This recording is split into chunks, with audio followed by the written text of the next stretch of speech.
ನಗಡಿ ಆಗೈತೆ, ಏನಾದರೂ ಮಾಡ್ಕೊಡ್ತೀಯಾ? ಸೂಪರ್ ಆಗಿ ರಸಮ್ ಮಾಡ್ಕೊಡ್ಲಾ? ಓಕೆ.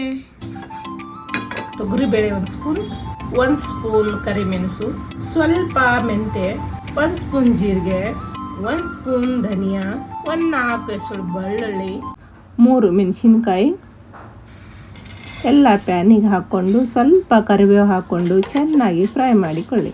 ಈಗ ಮಿಕ್ಸಿ ಜಾರಲ್ಲಿ ಟೊಮೊಟೊ ಫ್ರೈ ಮಾಡ್ಕೊಂಡಿರುವ ಮಿಶ್ರಣವನ್ನು ಹಾಕಿ ಮಿಕ್ಸಿಗೆ ಹಾಕಿ. ಈಗ ಒಗ್ಗರಣೆಗೆ ಸ್ವಲ್ಪ ಎಣ್ಣೆ, ಸ್ವಲ್ಪ ಸಾಸಿವೆ, ಸ್ವಲ್ಪ ಜೀರಿಗೆ, ಸ್ವಲ್ಪ ಕರಿಬೇವು, 1 ಕೆಂಪು ಮೆಣಸಿನಕಾಯಿ, ಸ್ವಲ್ಪ ಟೊಮಾಟೆ ಹಾಕಿ ಚೆನ್ನಾಗಿ ಫ್ರೈ ಮಾಡಿಕೊಳ್ಳಿ.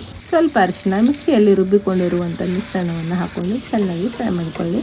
ನಂತರ ಸ್ವಲ್ಪ ನೀರನ್ನು ಹಾಕಿ ಮೇಲೆ ಸ್ವಲ್ಪ ಹುಣಸೆಹಣ್ಣು, ಸ್ವಲ್ಪ ಉಪ್ಪು ಹಾಕಿ ಸ್ವಲ್ಪ ಕೊತ್ತಂಬರಿ ಹಾಕಿ ಚೆನ್ನಾಗಿ ಕುದಿಸಿಕೊಳ್ಳಿ. ಈಗ ನೋಡಿ 5 ನಿಮಿಷ ನಂತರ ರಸಮ್ ರೆಡಿಯಾಗಿದೆ. ನೀವು ಇದನ್ನು ಟ್ರೈ ಮಾಡಿ. ವಿಡಿಯೋನ ಲೈಕ್, ಶೇರ್, ಕಮೆಂಟ್ ಮಾಡಿ. ಹಾಗೆ ಈ ಪೇಜನ್ನು ಫಾಲೋ ಮಾಡಿ.